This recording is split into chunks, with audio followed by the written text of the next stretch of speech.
Diet के प्रवक्ता श्री साहू जी,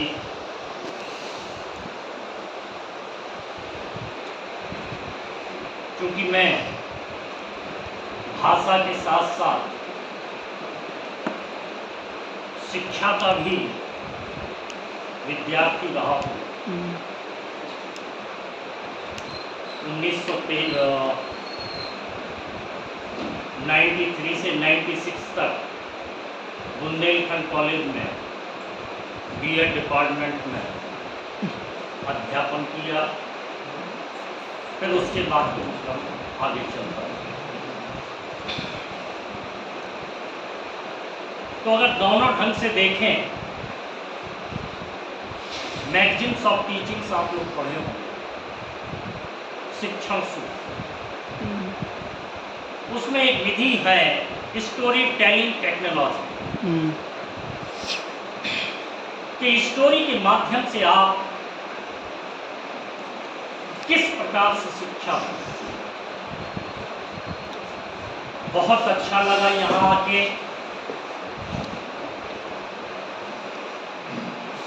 इसमें एक जो विशेष बात थी कि इसमें समय सीमा बांधी गई थी 3 से 5 मिनट के लिए। 3 से अगर कम है आपका तो वैसी स्थिति में भी अंक कम हो, और 5 से अगर ऊपर है तो जो समय सीमा का अंक निर्धारण था उसमें आपको अंक कम है।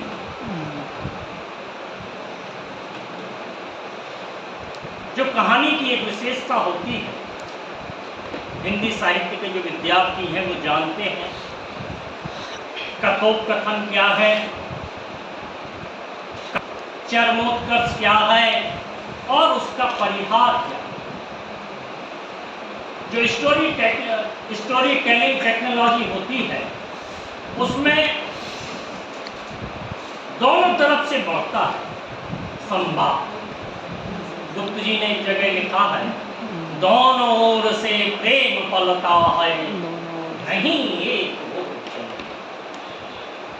प्रेम को जब पाला जाता है, प्रेम का जब संवरण किया जाता है तो वो दोनों तरफ से चलता है। श्रोता की तरफ से भी चलता है और जो कहानी सुना रहा है उसकी तरफ से। जो ऐतिहासिक कहानियां सुनाई गई उनमें थोड़े से फैक्ट आप लोगों को करेक्ट करने होंगे। दामोदर राव जी, आनंद राव जी का देहांत हुआ था मैंने, और दामोदर राव जी का परिवार अभी तक इंदौर में है।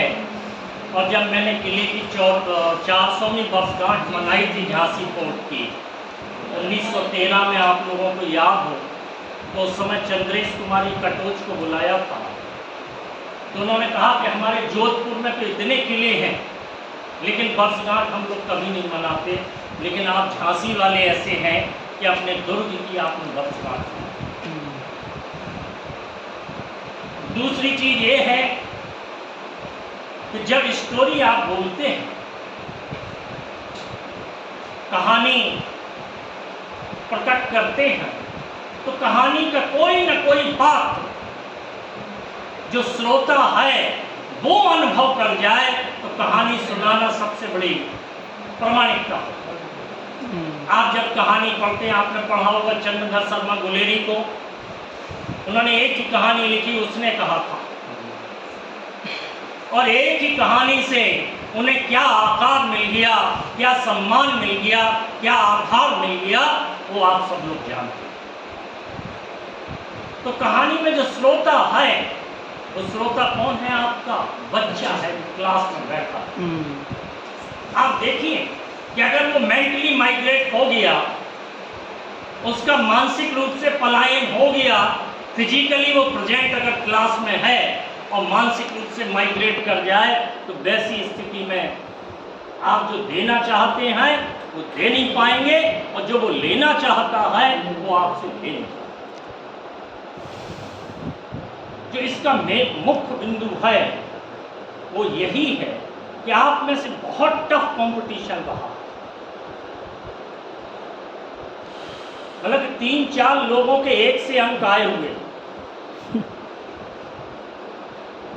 लेकिन कहाँ जो समय सीमा से कुछ लोग हट गए, कुछ लोग रोचकता से हट गए, कुछ लोग जो तत्व हैं उन तथ्यों से भटक गए, और कुछ लोग क्या है कि उनका जो कॉन्फिडेंस है, जो उनकी मटेरियल एड्स थी, TLM जैसे कहते हैं आप लोग, वो थी, उस पर ज़्यादा गौर किया, और जबकि उनका जो उद्बोधन होना चाहिए था उस पर गौर होना चाहिए। योगी हरि ने लिखा है बहुत अच्छा कि अधर जब मौन हो जाते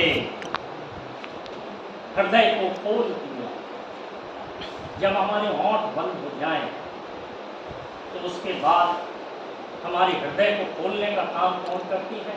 आंखें। जो बच्चा है आपकी क्लास में, 40 बच्चे बैठे हुए हैं, उनका आई कांटेक्ट किसके साथ रहेगा? टीचर के साथ।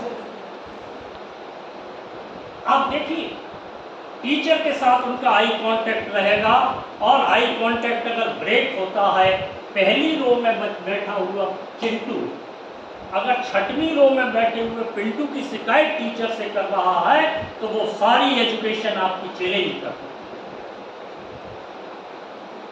जो पहली पंक्ति में लड़का बैठा है, वो 8वीं पंक्ति और 6वीं पंक्ति के बच्चे की शिकायत कहे कि मैम इसने टिफिन खा लिया, मैम इसने थूक दिया, मैम ये हमें देख रहा, तो मतलब कि जो फर्स्ट रो का स्टूडेंट है, दोज स्टूडेंट एकदम migrated for the last row, उसे टीचर की तरफ आना चाहिए था, और वो लास्ट रो में पहुंच गया है।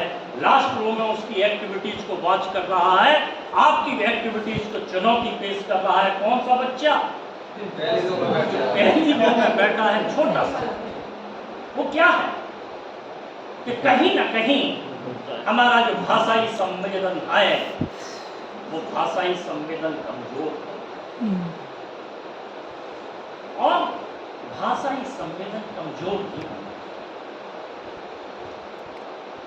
हम कोई भी चीज कह रहे हैं, आपने बहुत अच्छी बौद्धिक कहानी सुनाई, जिसमें एक काफी मिला दिया और उसके बाद सारी चीजें हो गई, लेकिन वो समय सीमा इतनी कम हो गई कि 1.5 मिनट में वो आपने कर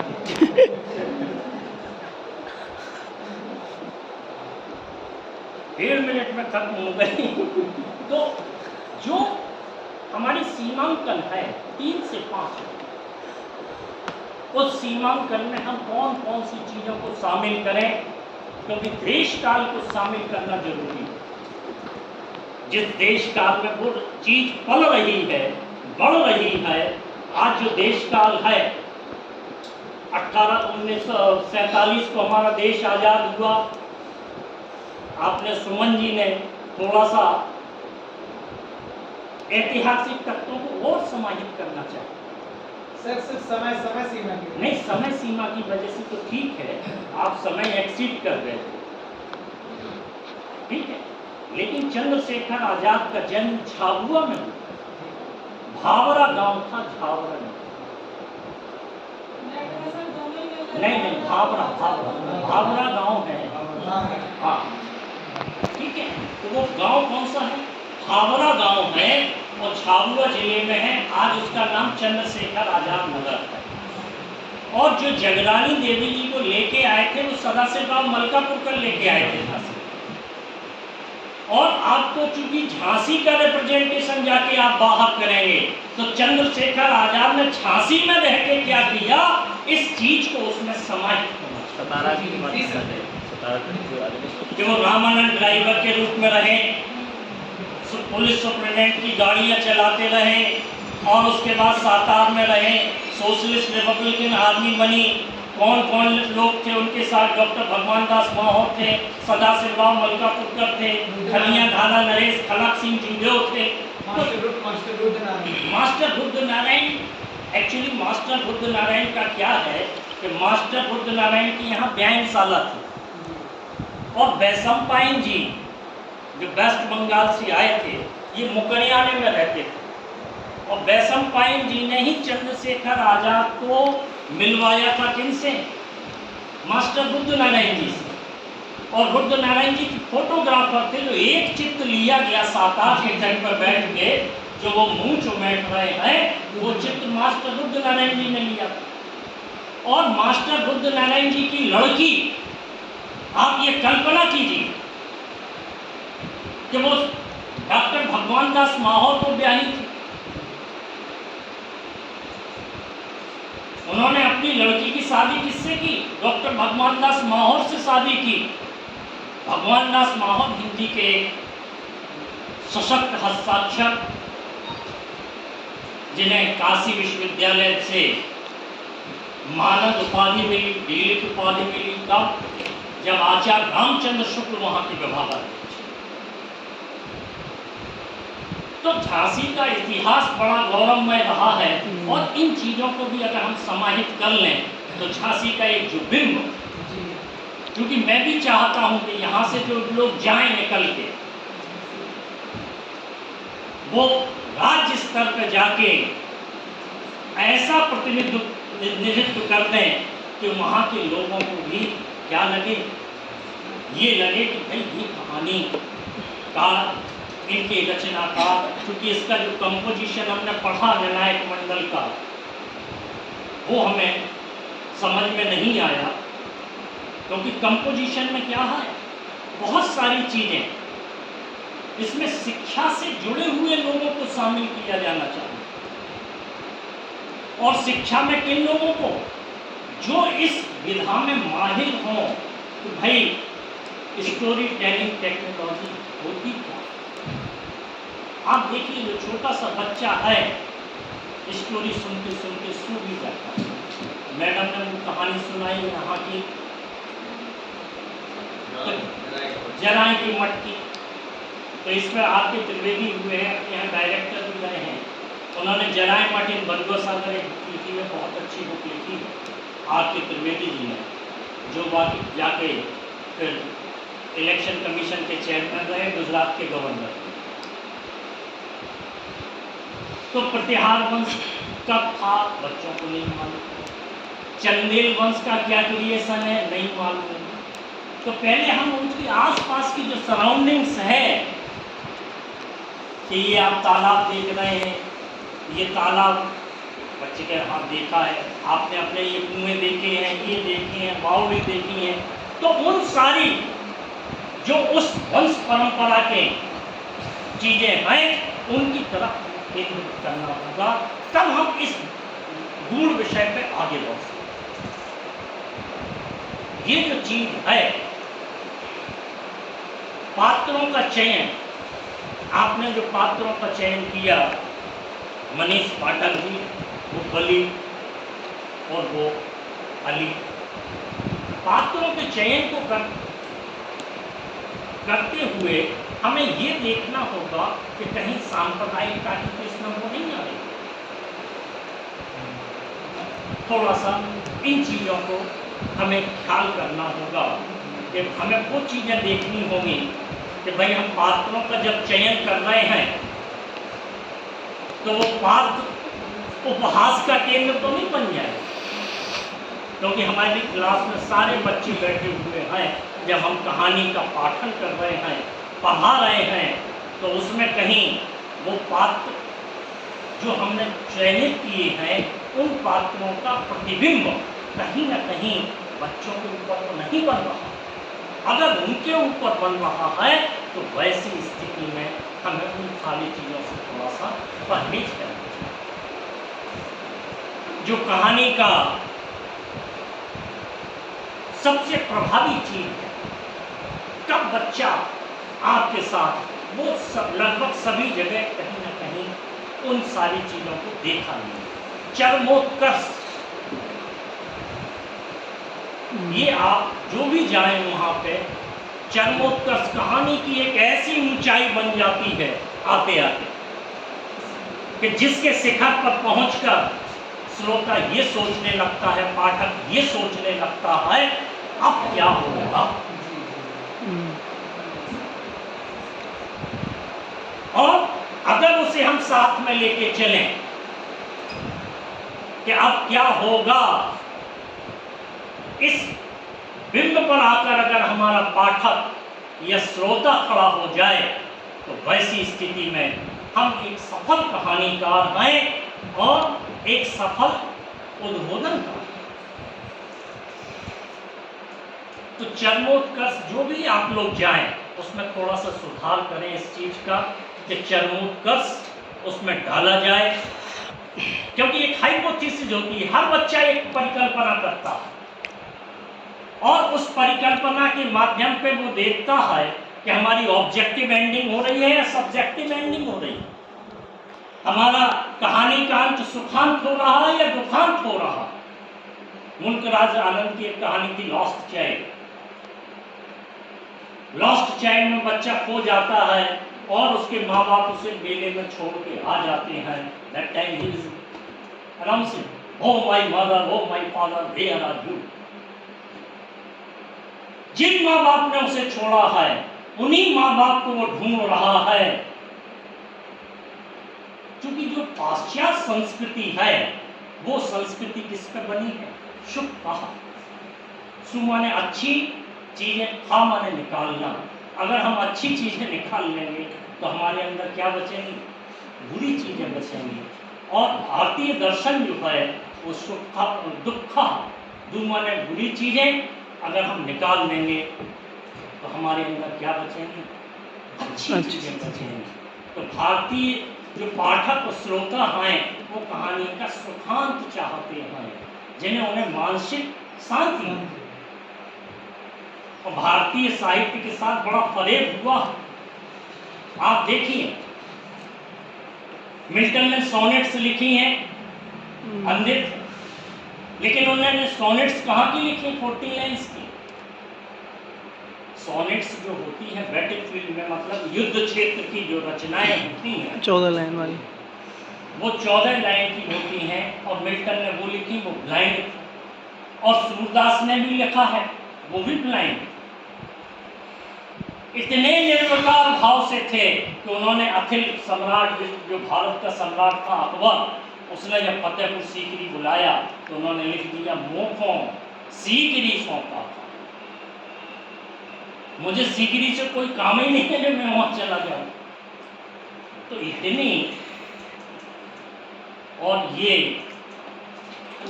तो हर ब्लॉक में होना चाहिए, हर स्कूल में होना चाहिए,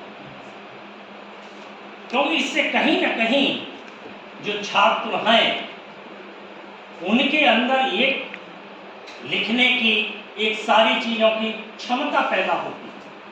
हम लोग जब छोटे थे तो हमें ऑटोबायोग्राफी लिख के लेने को दी जाती थी कि if I became a fan, अगर मैं फैन बन जाऊँ, इसकी आत्मकथा क्या है? If I became the dustbin, अगर डस्टबिन हूँ मैं तो मेरी आत्मकथा क्या? If I became the knife, अगर मैं एक चाकू बन जाऊं तो इसके ऊपर मैं क्या लिखूं?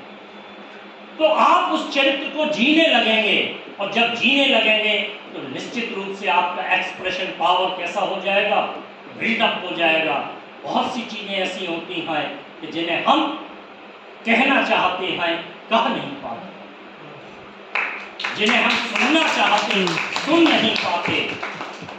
एक मेरा गीत था जो धर्मयोग में निकला था, उस समय धर्मवीर भारती थे। उस गीत की पंक्तियां थी कि मेरी अपनी सीमा है, कहता जितना कह पाता हूँ, कितना भी कह जाऊं लेकिन अनकहा अधिक रह जाता हूँ। तो अनकहा अधिक रह जाने की जो स्थिति है, ये टीचर के साथ नहीं होनी चाहिए, आम नागरिक के साथ होनी चाहिए। जितना वो जानता है उतना कह जाए, क्योंकि एक टीचर तभी सफल होता है जब उसके शिष्य उसे पराजित कर दें। अपने शिष्य से पराजित होने में एक टीचर और पिता क्या करता है? गर्व का अनुभव करता है। ऐसा नहीं होता है कि गर्व नहीं, और बिल्कुल कह देता है कि हमें गर्व है कि ही इज माय टीचर। मैं एक दिन एक इंग्लिश मीडियम स्कूल की कॉपी देख रहा था, देखते देखते मैंने उसमें 22-25 गलतियां इंग्लिश में निकाल दी और पूछा कि भाई ये तुम्हारे यहाँ से, उनके प्रिंसिपल को फ़ोन किया, यहाँ लंबी चौड़ी फीस है, लेकिन ये क्या है? तो उस बच्चे से कहा ये गलत है, अपने टीचर को दिखाना। तो ही टोल्ड वेरी वेल कि uncle my teacher is never wrong. ये ट्रस्ट होता है बच्चे का, मेरा अध्यापक गलत नहीं हो सकता। यू आर द रॉन्ग, आपने कम पढ़ा है, आप और पढ़ो। बच्चे नहीं मानते। ये जो कॉन्फिडेंस है, इस कॉन्फिडेंस को हमें बना के रखना होगा इनका बच्चों का। और ये किससे होगा? मैक्सिम्स ऑफ टीचिंग से होगा। जो शिक्षण सूत्र आपके हैं, चाहे होल टू पार्ट हो, चाहे सिंपल टू कॉम्प्लेक्स हो, चाहे स्टोरी टेलिंग टेक्नोलॉजी हो, चाहे कोई भी मैक्सिम्स ऑफ टीचिंग हो, अगर आप उसे शिक्षण के समय प्रयोग करेंगे तो वैसी स्थिति में you are the outstanding teacher and you are the creator of society. एक बार मैं एक छोटा सा किस्सा सुना के अपनी बात को खत्म करूंगा। जो आपने सोक्रेटिस का नाम सुना होगा, सुकरात। सुकरात को लोग क्या कहते थे? वहां पे सोफिस्ट कहते थे। सोफिस्ट का मतलब क्या होता है?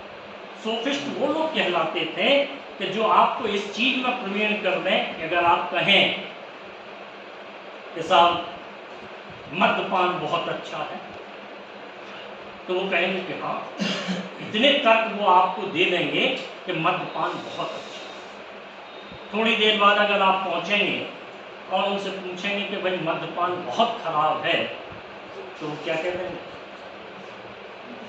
तर्कों के माध्यम से सिद्ध कर देंगे कि मद्यपान बहुत खराब है। तो लोग उन्हें सोफिस्ट के रूप में जानते। एक और चौराहे चौराहे जाके वो क्वेश्चन करते थे, और कोई क्वेश्चन पूछता था तो उसका जवाब। सोक्रेटिस एक चौराहे पर थे, एक बच्चा आया, उसने एक सिंपल सा क्वेश्चन किया, sir how can we settle my what, कि हम अपने विश्व को कैसे ठीक करें, राइट कैसे करें, ठीक कैसे करें, सेटल कैसे करें। क्वेश्चन बहुत बड़ा था। अगले दिन वो चौराहे पे आया बच्चा, सोक्रेटिस नहीं थे। ये क्रम बराबर उसका 17 दिन तक चलता रहा। 17 दिन बाद जब सुकरात वहां पे आए तो उनके हाथ में एक एपरेटस था, जो आप देखते हैं ये खिलौना, जो TLM आप लोग यूज कर रहे हैं, ये सोक्रेटिस ने कभी यूज कर दिया। तो उनके हाथ में एक एपरेटस था, जहां पे क्या था? एक तरफ अनसैचुरेटेड मैन, हाथ अलग था, सर अलग था, धड़ अलग था, पैर अलग थे, अनसैचुरेटेड मैन था। और दूसरी तरफ अनसैचुरेटेड वर्ल्ड, विश्व भी कैसा था? बिखरा हुआ। ऑस्ट्रेलिया दक्षिण अमेरिका की जगह लगा, दक्षिण अमेरिका इंडिया की जगह लगा, इंडिया जो है ऑस्ट्रेलिया की जगह लगा, अनसैचुरेटेड। जब वो एपरेटस लेके आए तो उन्होंने धीरे धीरे विश्व को ठीक करना शुरू किया, और फिर उस बच्चे को दिखाया, oh my son, now world is right. बच्चे ने जवाब दिया, yes sir, now world is right, how can the possible. तो उन्होंने दूसरी तरफ पलट दिया उसे, और पलटने के बाद वहां पे जो अनसैचुरेटेड मैन था वो भी कैसा हो गया? सैचुरेटेड हो गया। तो उन्होंने वहां पे एक स्टेटमेंट दिया, man is the single unit of the world, man is right, world is right. मानव विश्व की एक एकल इकाई है, और जब मानव ठीक हो जाएगा तो सब कुछ अपने आप ठीक हो जाएगा। हमें इन चीजों में होना। अरे हम दूसरे के लिए षड्यंत्र करते हैं तो कहीं ना कहीं हमारा ब्रेन क्या होता है? गंदा होता है। दूसरे के लिए अगर हम मन में गलत भावनाएं रखते हैं तो कहीं ना कहीं हमारे भाव भी कैसे होते हैं? गंदे होते हैं। दूसरे के लिए अगर हम अपने हृदय में ईर्ष्या, द्वेष, डाह, प्रतिस्पर्धा होनी चाहिए। ईर्ष्या, द्वेष, डाह ये चीजें नहीं होनी चाहिए। अगर रखते हैं तो हम अपने को गंदा करते हैं। तो अगर हम अपने आप को निर्मल कर देंगे तो ये संसार निर्मल हो जाएगा।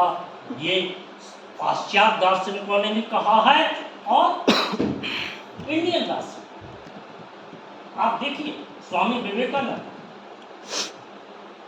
उन्होंने तो स्पष्ट लिख दिया कि शिक्षा कोई जानकारियों का समुच्चय नहीं है।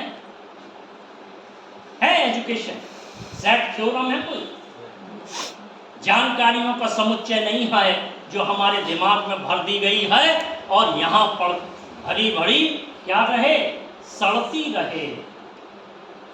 अगर शिक्षा जानकारियों का समुच्चय होता तो पुस्तकालय ही क्या होते,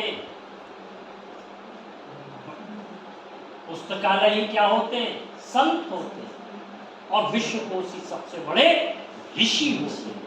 डिक्शनरी क्या होती, लाइक ए जिमो, उनसे बड़ी जानकारी किसके पास, डिक्शनरी के पास तो सारी। तो हमें उस धुन को हटाना होगा, उन सारी चीज़ों को हटाना होगा। और साहू जी आपको बहुत बहुत धन्यवाद जो आपने हमें यहाँ पर बुलाया, उसके लिए आपको बहुत बहुत साधुवाद। नहीं सर, हम लोगों ने